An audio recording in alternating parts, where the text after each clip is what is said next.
आज जो मैं ये वीडियो लेके आई हूँ वो बहुत ही ज़्यादा इम्पॉर्टेंट है। फिलहाल तो आज की डेट के लिए जो कि कोविड-19 की सिचुएशन चल रहे हैं, तो ये वीडियो बहुत ज़्यादा ज़रूरी है देखना। ये मेरी खुद की पर्सनल जर्नी है जो कि test and tried and recovery and after the side effect of कोविड-19 है। तो hello everyone, welcome back to my channel Aruna stock. I am a motivational and informative speaker.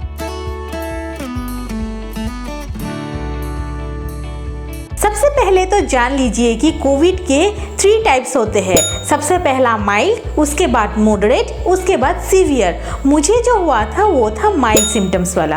उस टाइम में मैं ट्रैवल कर रही थी। ट्रैवल करने के तुरंत बाद जब मैं घर पहुंची तो मेरा पूरा बदन दर्द होना शुरू हो गया था। तो मुझे लगा शायद मैंने ट्रैवल किया इसीलिए मेरा पूरा बदन दर्द कर रहा है। तो मैंने फटाफट अपना डिनर कंप्लीट किया और मैं सो गई। सोने के बाद करीब 3-3:30 बजे मेरी नींद फिर से खुली। तब मुझे सीवियर फीवर होना शुरू हो गया था, यानी कि बहुत तेज़ बुखार। मैंने जब अपना बुखार टेम्परेचर चेक किया तब उसमें 102 डिग्री दिखा रहे थे। तो मैंने क्या एक गिलास पानी, एक बिस्किट के साथ एक पैरासिटामोल ले लिया। पैरासिटामोल लेने के बाद मैं सो गई। जब नेक्स्ट डे में सुबह मॉर्निंग उठने के बाद मेरे फीवर तो कम ही नहीं हो रहे थे और साथ ही साथ मुझे बहुत ज़्यादा बदन दर्द हो रहा था, फिर सिर दर्द हो रहा था और गले में तो बहुत ही ज़्यादा पेन हो रहा था, जिसके कारण मैं कुछ भी नहीं खा पा रही थी। तब मैंने क्या किया, जो कि मैं सॉलिड फूड नहीं खा पा रही हूँ, पूरे दिन मैंने लिक्विड फूड ही कंज्यूम किया। लिक्विड फूड कंज्यूम करने के बाद मुझे लगा शायद मुझे कोविड हो सकते हैं, क्योंकि ये सारे सिम्टम्स होते हैं अगर आप कोविड पॉजिटिव हो तो। तब मैंने तुरंत ही अपना टेस्ट कराया और एज यूजुअल मुझे कोविड-19 पॉजिटिव थे। तो आइए अभी जानते हैं कि मेरे इस 14 डेज़ के जर्नी में मैंने क्या क्या प्रिकॉशंस लिया है। प्रिकॉशंस लेने से पहले आपको ये ज़रूर पता होना चाहिए कि आप कोविड-19 पॉजिटिव है कि नहीं।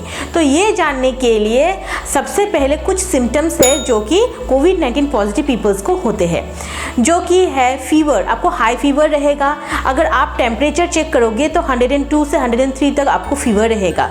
उसके बाद ड्राई कॉफ भी हो सकते हैं और गले में बहुत खराश होना शुरू हो जाएगा। फिर इसके बाद आपके सारे बदन में दर्द होना शुरू हो जाएगा। उसके साथ ही साथ हेडेक भी होना शुरू हो जाएगा। और उसके बाद अभी जो ये सेकेंड वेव है कोविड के, इसमें ज़्यादातर देखने को मिल रहा है कि डायरिया होते हैं, स्टमक में बहुत ज़्यादा पेन रहता है और साथ ही साथ आपको कुछ भी खाने का स्मेल या फिर टेस्ट मिलना बंद हो जाएगा। अगर ये सारे सिम्टम्स होने के बाद भी आपको अगर ब्रीथिंग की प्रॉब्लम भी हो रहे हैं तो आप ज़रूर जान लीजिएगा कि आप कोविड से पीड़ित है। ये तो हो गए सिम्टम्स कि आप कोविड पॉजिटिव हो।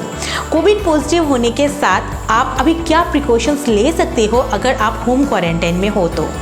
सबसे पहला, आप आइसोलेट हो जाइए। ना आप किसी से मिलिए, ना किसी को आपके साथ टच में, इन कांटेक्ट में आने दीजिए।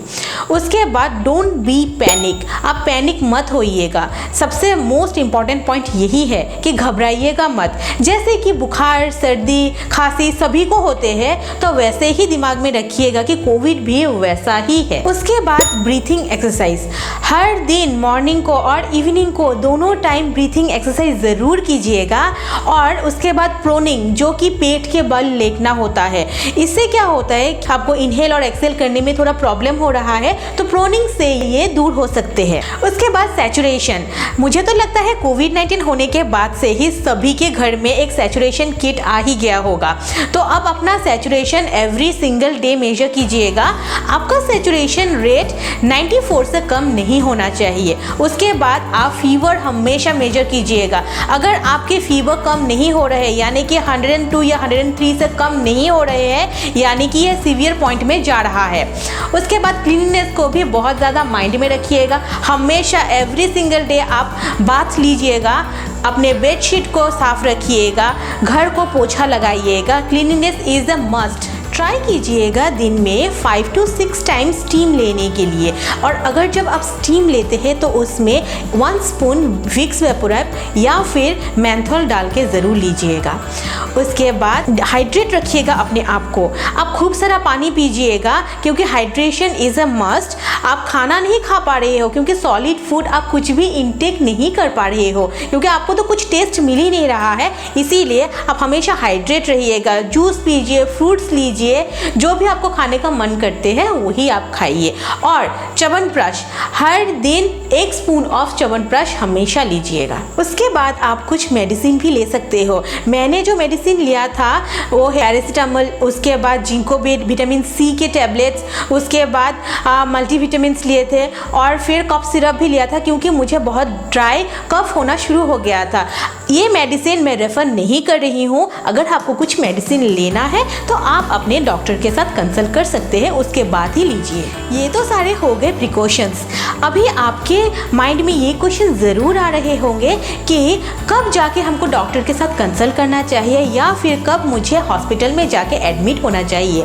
तो जब आपके सेचुरेशन 94 से कम होना शुरू हो जाएगा और आपके फीवर 103, 104 से कम नहीं हो रहे और अगर आपको ब्रीथिंग प्रॉब्लम हो रहा है तो आपको लगता है कि आप माइल्ड से मॉडरेट स्टेज में आ चुके हैं और उसी वक्त आपको हॉस्पिटल जाके एडमिट होना ज़रूरी। अभी इस वीडियो में सारे प्रिकॉशंस, सिम्टम्स और सीवियर और मॉडरेट के बारे में भी मैंने बताया है, लेकिन ये जो कोविड के टाइम होते हैं ना, ये 14 डेज़ में कम नहीं होता है।